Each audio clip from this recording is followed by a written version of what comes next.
Good morning. I'm just going to stand on existing protocol to say welcome to everyone here this morning. Really good to have everyone in the room. We really appreciate your presence. And so for this session, it's going to be an opening chat where we're going to, reflect on the collective's work in the first year.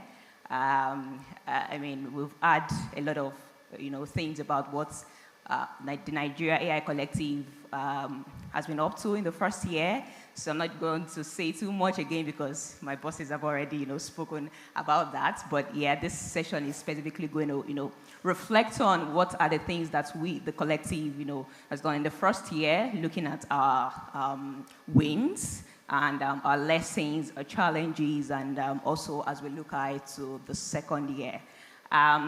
So before I bring my panelists on stage, I would like for us to play a video where we would look at some of the things that we've done in the first year. Communications, can we have the video now? While we have that, please let Dr. Osasuyi please come up. Will Nigeria shape AI to work for everyone? That is why the Nigeria AI Collective exists. We bring media, academia, innovators, and other critical stakeholders in the ecosystem together under one coordinated effort to promote the ethical and inclusive use of AI in Nigeria. The Nigeria AI Collective supports the visionary leadership of the Honorable Minister of Communications, Innovation and Digital Economy, Dr. Bosun Tijani, to shape a robust AI ecosystem that works for social good in Nigeria. The collective is funded through the generous support of Luminate, Ford Foundation, and the AI Collaborative, and its activities are coordinated through the following managing partners: Center for Journalism Innovation and Development, CJID, leading public engagement and AI media advocacy through their AI and Journalism in Africa webinar, with over 100 participants from across Africa, AI and Tech Accountability Fellowship, empowering a cohort of 20 journalists, researchers, and technologists to explore the social implications of AI with a strong emphasis on ethics and tech accountability. AI for Civil Society Workshop trained 30 civil society actors to strengthen their AI capacity, enhance strategy development and integration, and foster advocacy and accountability in the evolving AI ecosystem.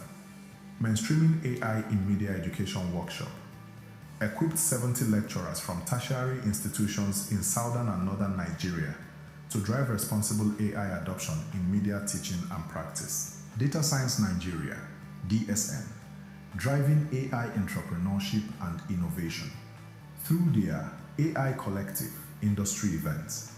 The Nigeria AI Collective Ecosystem Event, a gathering of over 75 AI leaders and industry professionals. The AI Collective Startup Event brought together 40+ startups on site and 500+ virtual participants to showcase national innovations. AI Collective Health Webinar.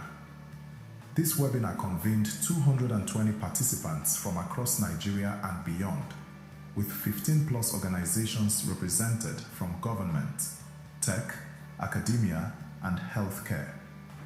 Artificial Intelligence, AI, for Decision Makers. A 13-week learning series on leading and winning in the AI age for Nigerian business leaders and executives. Community Monthly Digest. The Nigeria AI Collective Monthly Digest has published 3 editions, reaching over 660 readers across email and social media platforms. National AI Repository. An open access GitHub repository that captures the full spectrum of AI advancement in the country, from documented innovation use cases and data collection initiatives to emerging tools and technologies supporting AI implementation.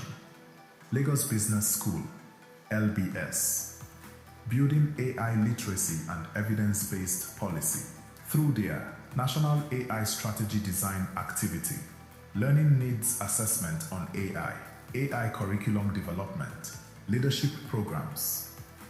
Policy Innovation Center, PIC, coordinating the Nigeria AI Collective by providing high-level strategic coordination, managing grants, monitoring and evaluation, and donor engagement, while ensuring the collective's activities align with Nigeria's digital transformation agenda. In addition, PIC is advancing thought leadership on inclusiveness in AI to guide the development of frameworks for ethical and inclusive AI deployment in Nigeria.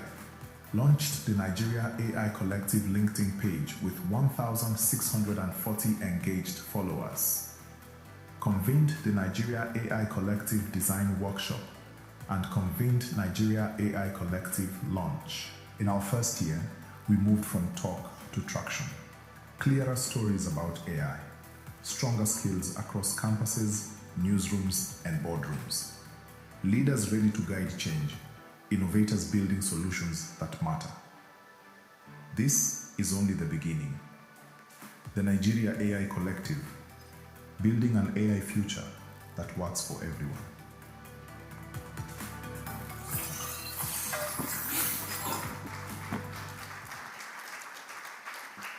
Okay, thank you very much for that wonderful clap. I mean, I would expect that you actually give it up for us.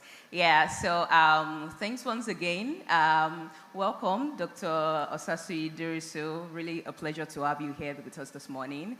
Also on stage with me that I would have to have is Victoria Fabunmi, who is the National Coordinator Office for Nigerian Digital Innovation. Please come on stage. Okay, thank you very much. All right, so we're just going to dive straight into it. I mean, you watched that fantastic video. That's like a brief of what the AI Collective has been in the past 1 year. It's been a journey so far. We've had a lot of activities, documented a lot of wins, lessons to learn, challenges that we've had over the time, and we really cannot wait to actually explore that in this session. That said, Dr. Dirisu, I would like to start with you. You said the other time where you were, having your welcome address that you are really excited about a lot of things that the collective did in the first year. Do you want to share some of the most exciting, activities that the collective actually implemented in the first year with us? Thank you so much. Okay, good morning, everyone.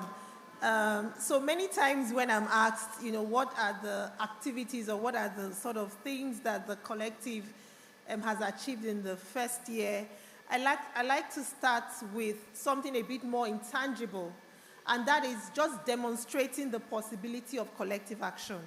The fact that different organizations could come together under a shared vision and then start to walk through the fitting phase of really seeing how we are different, but yet contribute to one big piece of the potential to make an impact.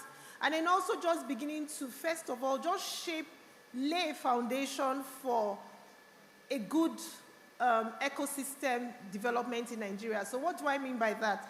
Just being able to align on what best practice should look like, being able to align on how we work together, being able to align on the best ways to bring our different ecosystems together, being able to align on what happens if all this doesn't work. And thankfully, many times, I had conversations with Mrs. Tonya Akiniyi. She said, we are all learning, so that kind of gave the encouragement that there was no big stick waiting to flog us for failing. But why is it a proud moment? I would highlight a bit of a few notes I've written. So one of the first things we've been able to do in this first year is, first of all, just establish what a delivery architecture should look like for a collective. And this is because when we started, we thought we could get exemplars. Oh, can we pattern this collective after something happening anywhere else in the world?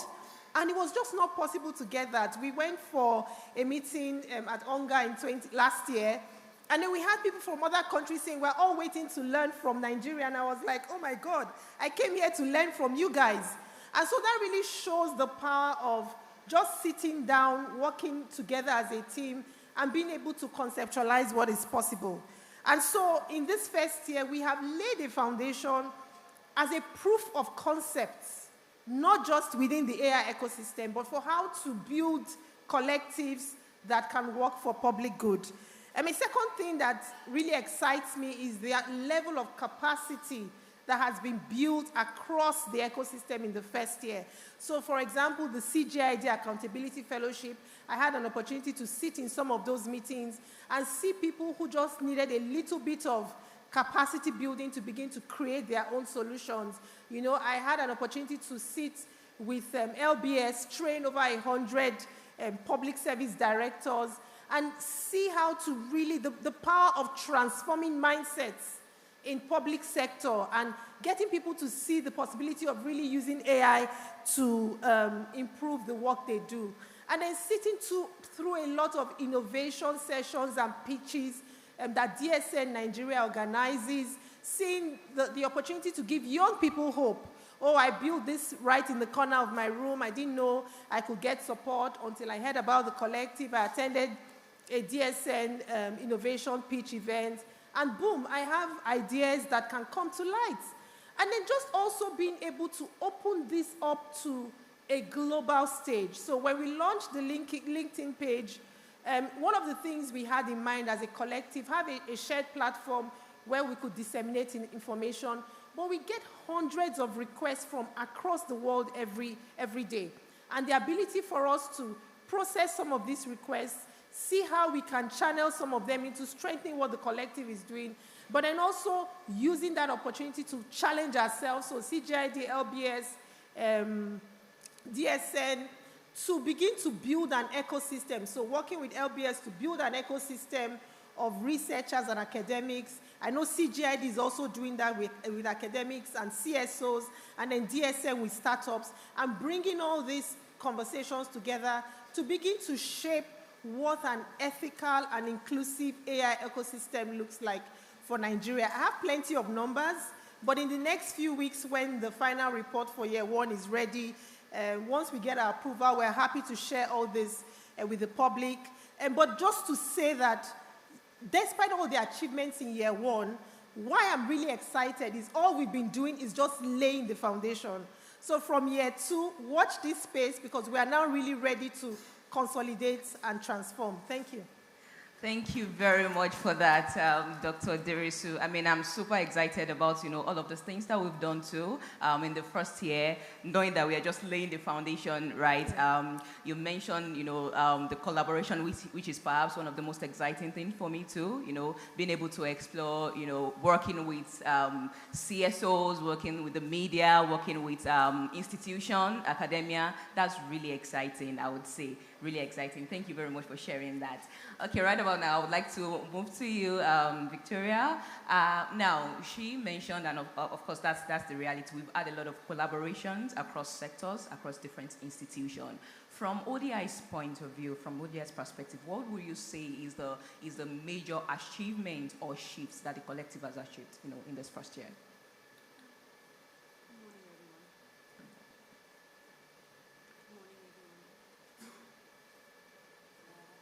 Hello? Okay, fantastic. Good morning, everyone. I think Dr. Dirisu has mentioned quite a number of achievements, and even before we came to the panel session, it was very interesting to see a number of the achievements put on the screen. But in my mind, I won't say from ONDI's perspective, it's from the ministry's perspective, because this is led by vision. It's a vision to see Nigeria play a critical role on the global stage when it comes to AI. And once that vision was formed and vetted, it was bringing together the crucial participants that would ensure that things start to happen. In innovation, we typically will talk about theories or different forms of working together. You'll hear people talk about triple helix, pentahelix, And for the first time, the collective has been able to show what application of some of these models are, where you're bringing government, you're bringing academia, you're bringing private sector, you're bringing civil society together in a unit to achieve a particular goal. To the point she was making when she said, we were looking for models that we could fashion this after, and most people will refer to Nigeria and say, actually, you go do it because we want to follow. It's a strong testament to the fact that we can also be creators. We don't necessarily have to follow. So from our perspective, how we see it is a vision was bettered. We found capacity internally. We didn't have to go outside of our ecosystem to go and find academia or everything from the time the strategy was being developed by coordination from LBS to the work PIC is doing in bringing together all parties and ensuring that we're delivering based on the mechanism that was put together. To the young people who are developing, you can see that there's a strong knit from how vision has gone into what is being implemented. So 1 year from now, what I want to say is we've done a very good work in terms of the foundation, and I want to implore everybody to watch this space. If you're an enthusiast, innovation, AI, I think it's something that you should be a part of. You should start to lend your voice to the work that's going on. You should start to understand the numbers and how this can apply to your organization or even you as an individual. Thank you. All right, thank you very much for sharing that. I mean, you can clap if you want to.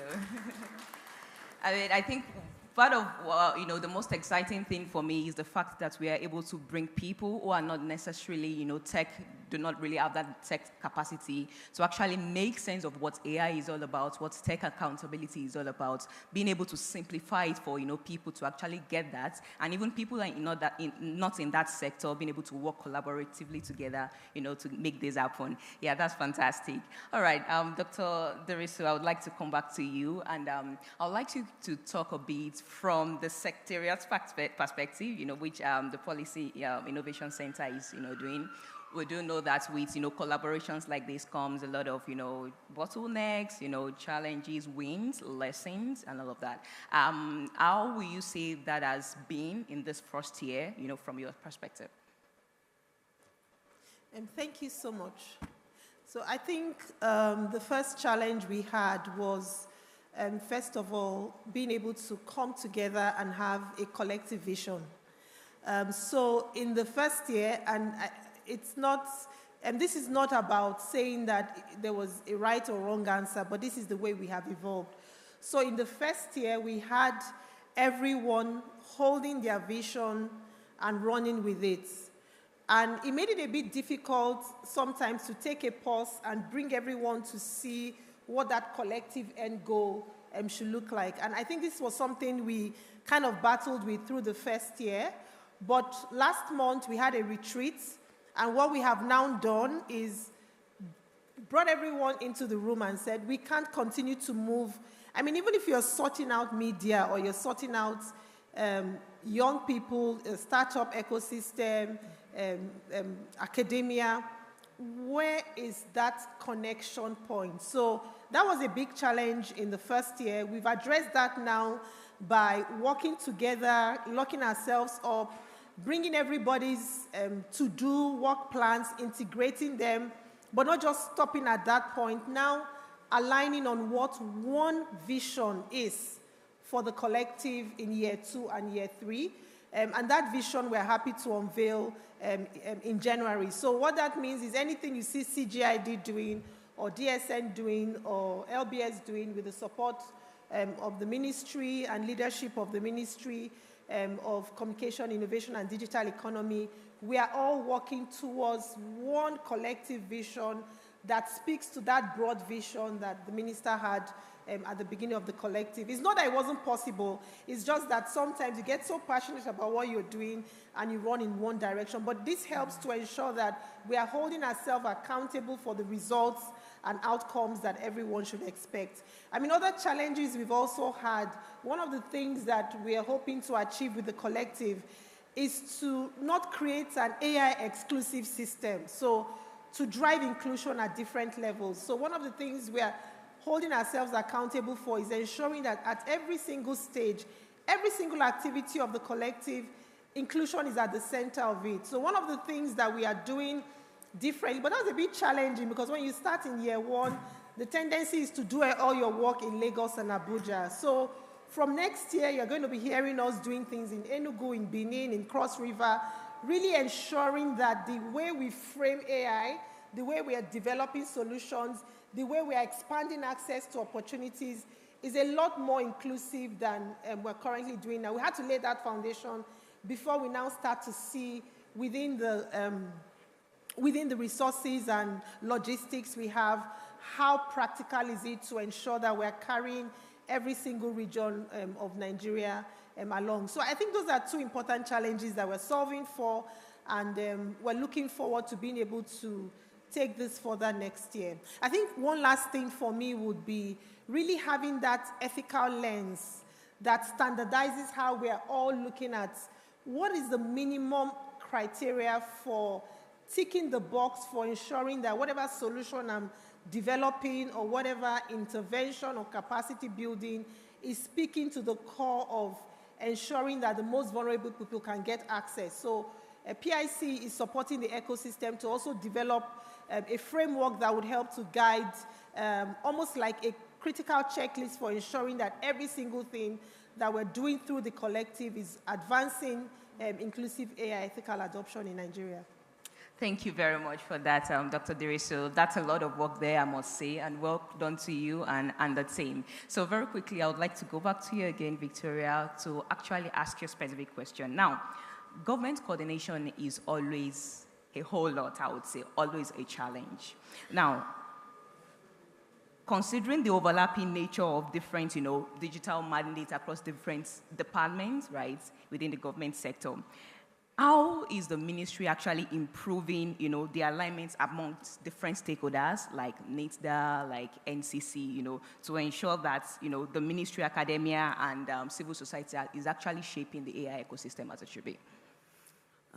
Thank you for that question. Yes, I know government oftentimes can be cumbersome in terms of bureaucracy and in terms of synergizing across board to accomplish a goal.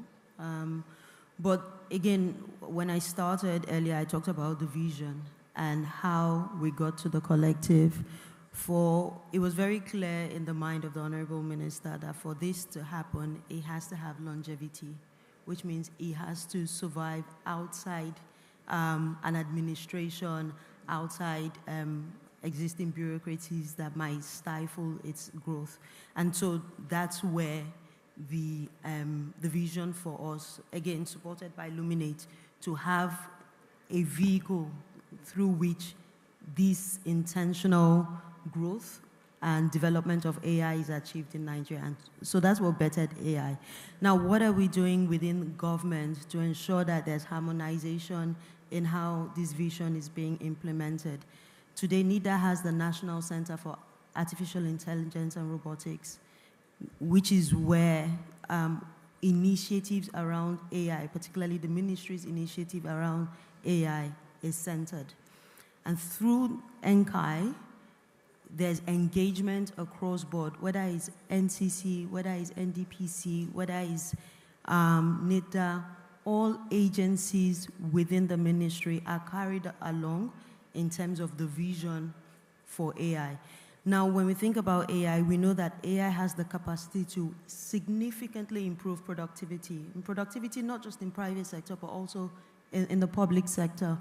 So today, some of the work that we're doing within ministry is providing support around digitization. For you to do that at scale, there's a role that AI plays.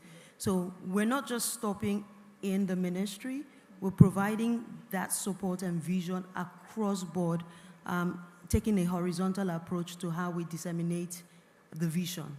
So we're doing that work, and we're working with the collective, hearing what's going on, because the collective is the pulse on the ground, and taking it and applying it internally. One of the things you heard was LBS had done a training for public sector participants.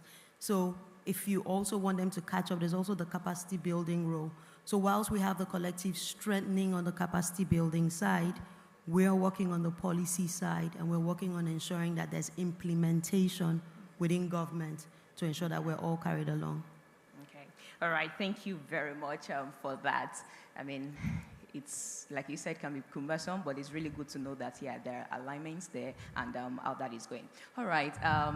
Dr. Dirisu, I would like you to, speak a bit. I know you've talked about this, you've touched on these at different points, but I would want you to, directly speak to it, and that's what are the plans for year 2? We've had a fantastic year 1. You said we've, used year 1 to lay foundation. What exactly are we looking at, for year 2? What are our priorities?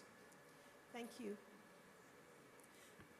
So, I mean, one of the biggest priorities for year 2 is to build. So this first year, we've laid a foundation for building communities of practice within the different thematic areas we're working on.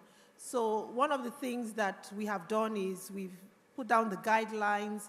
We've had exchange sessions with all the partners, and everyone is on board as to how we want to build these communities. So one of the biggest deliverables for next year is to build a community of practice within academia, a strong, vibrant community of researchers that are doing very good research work around AI, but also working together, learning from one another, supporting one another, but also the collective providing that platform for them to showcase the work that they're doing. Also building that community of practice within the innovators and startup space. I know that DSN had already started to do that for the health sector, but we're expanding to agric, education, and gender in year 2. So also ensuring that we have communities of innovators who are not just working in silos. I mean, yesterday I was at a meeting, and there were conversations around speed to market, issues relating to funding, resources. These are all the problems that communities can solve. Don't forget, like I said, we've also been getting requests from AI innovators and enthusiasts across the world looking for an opportunity to also contribute back home. So we can connect them with these communities, and then they can work through these communities to build. And then we continue all the other work that we're doing. We know that we're continuing on the fellowships across the different organizations, continuing to build capacity. But beyond that, like I said, we're going to start to have some regional events next year that gives an opportunity for us to bring a wider conversation across the country around the problem, increasing the opportunity to problematize at local level. So many times we sit in our offices and create the problems and create the solutions, but also ensuring that we're expanding access across the country to ensure that we're really building an inclusive ecosystem. Okay, thank you very much for that. I super look forward to it too. I mean, it's our work, and we are really excited as we go into the second year. Okay, so Victoria, I would really like you to share some thoughts in as briefly as possible. Now, beyond our ecosystem, right, in Nigeria, how can Nigeria's experience actually shape continental collaboration on AI, literacy, AI ethics, AI governance? How can our experience actually extend to, on a continental level? Thank you very much. I think that, again, if we look at where we are today, we're uniquely positioned to apply our learnings across the country.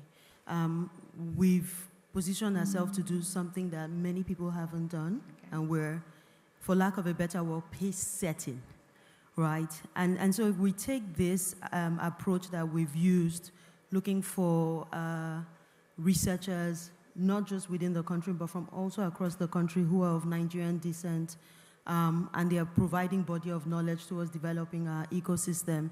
One of the things we feel, again, at the ministry that we should rightly do is provide leadership. Last week, we just came back from a mission in Sierra Leone where one of the agreements or MOUs signed was that we're going to collaborate with the Sierra Leonean government and the Sierra Leonean ecosystem to help them develop their large language model. One of the things we haven't talked about is N-Atlas and the Lodge, which is one of the work that has come out of the collective, yes. Nigeria's first open source large language model. and we're going to be providing support to Sierra Leone to develop similar. We think that from our learnings, from the work we're doing, which is amazing work, by the way, and I think Dr. Dirisu is trying not to suit the collective's work, we can now start to support other countries within Africa. We've started with Sierra Leone. The goal is to continue to expand this work across the continent, ensuring that as we're developing our AI ecosystem, there's an connectiveness around us, because again, we can't do it by ourselves.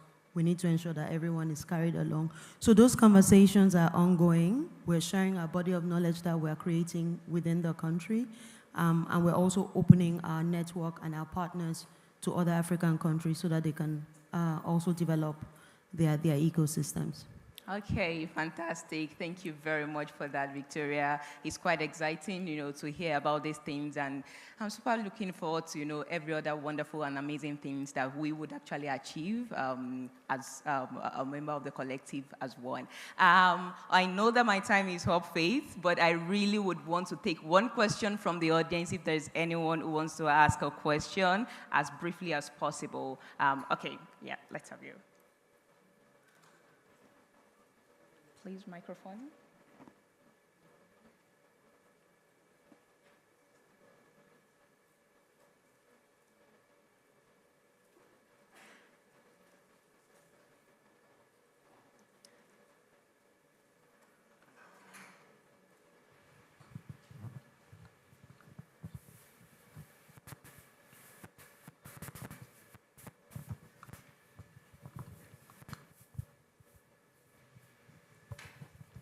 Good morning. Mine is actually a contribution. Okay. You talk about the groundwork, and I have not seen the proper separation. The people that actually need these services, we have the people in the primary school, we have the students in secondary school, then we have adults like us. Our case is very bad, But the children, the people, how do you, because within the window of shouts that we are, the time allowed them, they have these grasp on AI, but how do you direct their energy?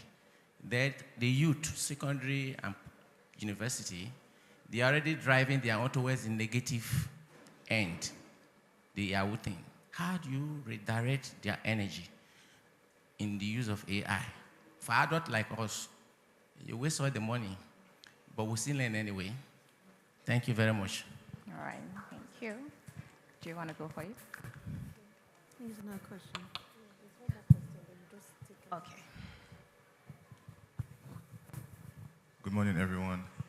My name is Dede, and my question is, first of all, thank you, wonderful initiative, and very interesting to see what the collective has achieved under 1 year, and then also being an example for Sierra Leone.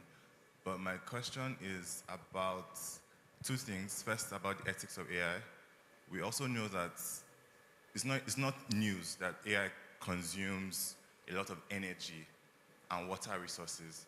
And then we also have an epileptic, energy. We have an energy crisis in Nigeria, So how do we now balance, energy sufficiency in terms of, because if the collective grows and then there are like data centers, how do you provide energy to these data centers, that consume a lot of energy? Is it going to be renewable energy and all of that? So I'm very interested to see how renewable energy and then AI can be, merged into one innovative and empowering thing. Thanks. All right, please go ahead. Yeah. Okay, thank you. Thank you so much. Starting with the first question, like I mentioned, this first year has really been about laying a foundation. Part of laying the foundation is dimensioning what each partner can do and to what extent we can do the work we do to be able to scale impact. In the second year, one of the reasons why we're building communities of practices, like I talked about, is so that we can drill down to health, education, and look at what the problems are and see the entry points, because it's not all problems we can solve. It's really an ecosystem that catalyzes bigger conversations and supports everyone, including you and I, to become AI enthusiasts, dive into the conversation, and see how you can also become change agents, right? So within that within the education ecosystem, for example, these are some of the conversations that will happen, and then we will align on what we have the capacity to do or what the entry points are. So our role as the collective is not to solve all of Nigeria's problems, but to lay a foundation for young people, innovators, academia, and every single person who now sees AI as a valuable way of addressing some of our biggest critical development priorities to come together and begin to solution for change. Thank you. The conversation about data centers, I mean, I was in a meeting yesterday where we're discussing AI and green energy, green growth, and this conversation came up. And one of the things that we've highlighted are these are the exemplars around being able to channel some of the challenges with consumption of energy and climate issues, to looking at how we can link all this with bigger adaptation conversations. So these are some of the problems or challenges that we have identified, and we are hoping that we can collectively begin to develop solutions as we move into year 2 of the collective. So we don't have all the answers, but we are laying the foundation for people like you and I to come together to begin to innovate and think about how to solve some of these very big problems. Okay, thank you very much. Yeah, Victoria, please. If I may, so when you talked about catching them early for the youth, I think one of the things that NIDA, which is the parent agency for the National Center for Artificial Intelligence and Robotics, has done is it's worked with the Ministry of Education to ensure that digital literacy is embedded in our curriculum. So now we'll see digital playing a significant role in our K-12 curriculum, and artificial intelligence is one of the things that they will be learning early. Again, we know we know the value, but with any technology, it always has its pros and its cons, and that's what Dr. Osasuyi had mentioned earlier on developing frameworks around AI ethics and governance that would also help shape and redirect energy of the youth in what AI can do for them. So there's already that work that is ongoing on the government side. And because government is part of this, a lot of synergies will come out of those ongoing work. With respect to green energy, the ministry has a Green Digital Infrastructure Initiative. And the goal of the Green Digital Infrastructure Initiative is to ensure that we're harnessing or we're leveraging clean energy in how we roll out infrastructure across the country. So again, we have Project Bridge, which is aimed at ensuring that fiber connects the entire country. But then there's also the bit about rolling out additional towers and base stations to ensure that most people are connected. So as you start to build, as you start to discuss infrastructure at scale, we know we can take away the energy conversation. And so that's why the Green Digital Infrastructure Initiative exists, so that we are intentional about how we're developing our data centers, how we're developing our connectivity or infrastructure, data infrastructure, leveraging clean energy. So you can learn more about that if you go to the ministry's website. But all these conversations flow into the work that the AI Collective is doing, and that's why I hammered on the triple helix or the pentahelix model. This is the first time that that model is actually being seen in terms of the Nigerian context, in my opinion, because it's working strongly, and we believe that by year 2, we'll start to see a lot of the benefits come to bear. Thank you. Thank you very much, Ms. Victoria Fabunmi, for that, and thank you very much, Dr. Osasuyi Dirisu, for joining. We've come to the end of the session for today. If you have other questions that you would like to ask, I believe they're still around for now, right? You would have the opportunity to have a chat with them also, to know more about it. Of course, you can also walk up to me, and then we can chat more about you. Thank you very much for listening in, and I hope you enjoy the rest of the program. Thank you.